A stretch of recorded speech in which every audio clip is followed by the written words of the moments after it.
सूर्यकोटि समप्रभ।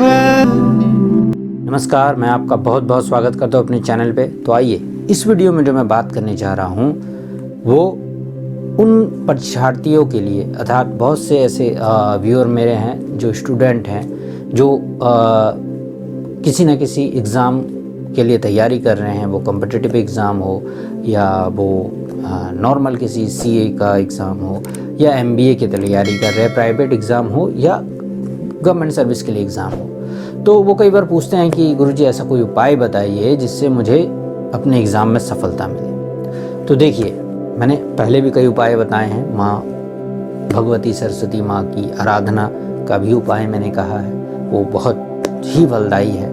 और भी मैंने धतूरे के जड़ की भी उपाय मैंने बताया है, वो भी बहुत फलदायी है।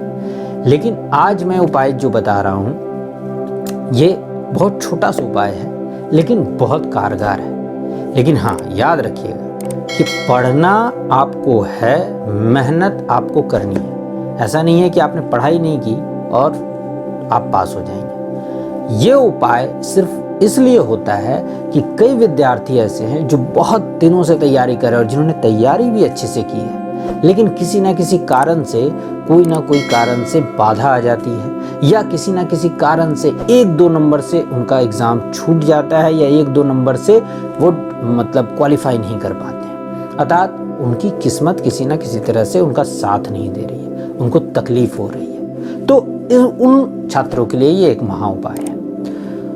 और साथ ही साथ एग्ज़ाम पास करने के बाद अगर आप इंटरव्यू के लिए भी जा रहे हैं और कई लोग इंटरव्यू में भी सेलेक्ट नहीं हो पाते हैं, तो वो भी ये उपाय कर सकते हैं, क्योंकि ये दोनों में ही उतना ही कारगर है। करना क्या है, ध्यान से रहिएगा।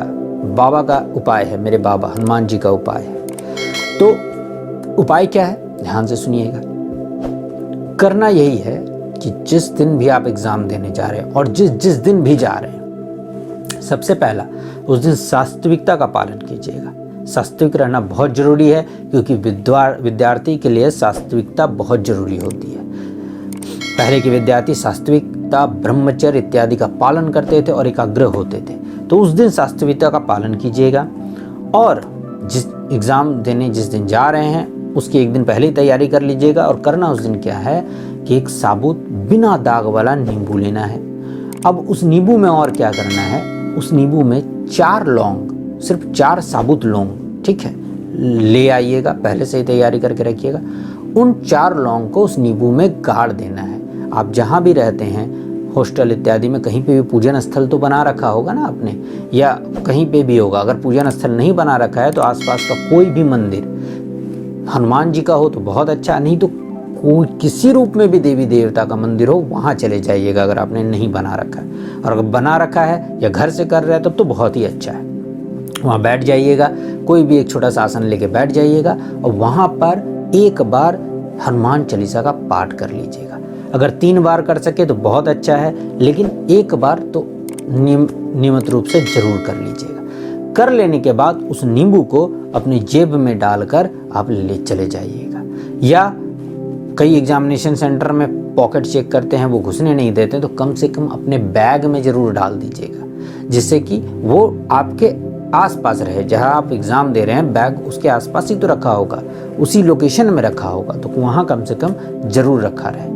आप लेके चल जाइएगा और हनुमान जी से हर बाधा का निवारण करने के लिए प्रार्थना कर लीजिएगा। विश्वास मानिए, इस उपाय को अगर आपने प्रेम भाव से कर लिया, मैंने ये उपाय जिनको भी सजेस्ट किया है और उन्होंने पूरे भाव से किया है, उनको निश्चित रूप से सफलता प्राप्त होती है। बस पढ़ना आपको है और पूरे भाव से उपाय को करना है। सफलता ईश्वर जरूर देते हैं, आपका भाव ही वो देखते हैं। तब तक के लिए इस वीडियो में इतना ही। फिर किसी वीडियो में मिलता हूँ, तब तक के लिए नमस्कार।